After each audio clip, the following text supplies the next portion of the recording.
Tomke mantje altijd blier. Tomke meiding krullind heer.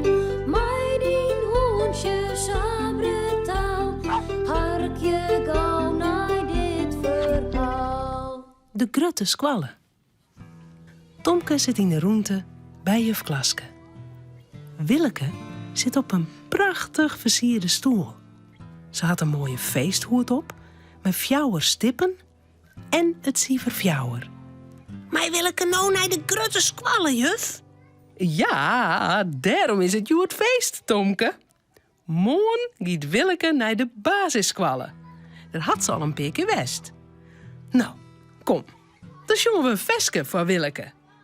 De bands jongen van hyper de piep hoera en krijgen dwasken maar wat lekkers. En dan gaan ze al naar huis. Dus leidt Tomke dwasken met lekkers op de tafel. Wat haast tot even lekkers, Tomke? Hing je bij een feestje bij juf Klaske? Ja. Ja, Willeke die mij naar de grutte squallen. Ze is al fjouwer hier. En ik er net. Waar is die grutte squallen, Tomke? Heel vier voort? Nee, hè. De grutte squallen is bij het zebrapaad. Zal ik die de squallen sjen litten? Maar dat wel van Cornelia? We rennen gewoon heel uit, Romke. Dan ben we samen om. Tomke en Romke draven de tuin uit. Even later komen ze bij het zebrapaad. Kou het zebrapaad door, Romke.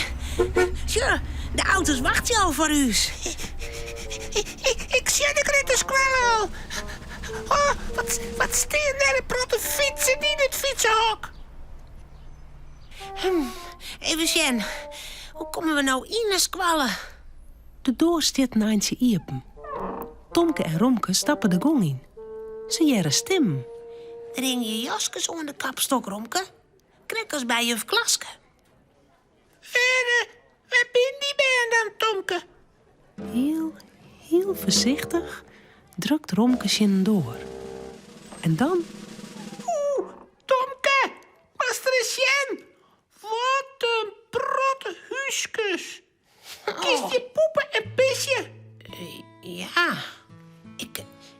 ik maak het niet heel nodig. Ja? Ik ken er haast net bij.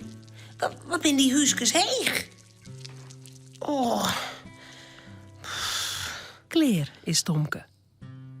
Ze rennen verder de gong terug. Hier is al weer een door, Romke. Zullen we even zien wat erachter zit? Ik ken niet. Heel voorzichtig dat Tomke de doorriepen. In het lokaal staat een grut klimrek in de morgen. Er liggen matten. In het midden staat een bank. Maar de boertje geen ben. Oh, Tomke! Je kent een mooi boertje. Zullen eens wat ik ken? Ik spring samen door de bank heen. Joepie! Oh, ik vind die grutte squallen hartstikke cool, ja. Was ik hoe de bank springen? Ik klim heel onderboven in het wandrek. En dan kroep ik toch het heegste gat.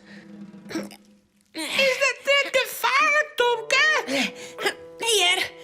Ik hou je heel goed vast.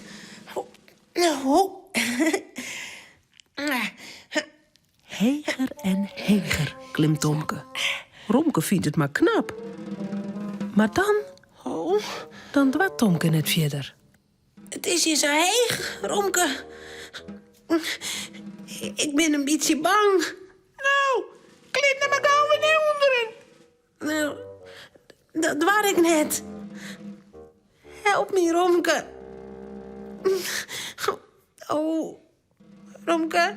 Maar ik kan het klimmen, Tomke. Hoe maken we dit nou aan? Oh, Romke. Wacht je. Ik weet al wat. Romke, weg is binnen. Romke jet het al net meer. Hij stoot de gong terug. Waar had er alweer stem jet? Romke race de bocht op en dan botst het zijn juf Iteke on. Van schrik liet ze alle lege huiskeroltjes door de vlier vallen. Nou, wat zullen we hier nou beleven? Een hoen inskwallen? Nou, dan moet dat je dan net maler worden. Nou, voort, de ruut. Kom gauw! Oeh, Tomke valt uit het klimrek. Klimrek? Tomke valt u... Nee, onder hem van... Nee, je begreep ik niet van. Romke draaft de gong weer in. Juf Iteke zucht het en rent gauw achter hem aan. Tomke zit nog heel tijd in het klimrek. Hij maakt een beetje goelen. Och, ik sug het al. Du bist om een Tomke van Cornelia. Nou, wacht je maar even. Ja, ik hel je die gauw uit het klimrek waai. Maar vertel me eens, waarom ben je meer in squallen? Nou, Romke die moet de grote squallen zien. En ik meen nog net naar de grote squallen. Ik ben nog maar zo volle. Ja, jong, dan mast nog even wachten, Tomke. Ik weet al wat. Ren maar achter mij, jongen. Ja! Juf Iteke giet een kamertje in en belt Cornelia. Ja? Nou, oké. Dan tot ze de door van haar lokaal hiepen. Ineen wordt het heel stil in het lokaal. Alle bijen sjoggen naar Romke en Tomke. Tomke, waar ben je hier? Kist je lekkere bonken krijgen? Ga maar gauw in een ruimte zitten, Tomke en Romke. We zo'n krekt het fruit eten. Wil je een stukje banaan van mij? Dat willen Tomke en Romke wel. En als ze klaar binnen met fruit eten, dan maaien Tomke en Romke met de grutte bij een boetenbordje. Tomke in de karre en Romke, die graaft een heel diep gat in de zandbak van juf Iteke. Romke, Cornelia en Tomke zullen sliepen.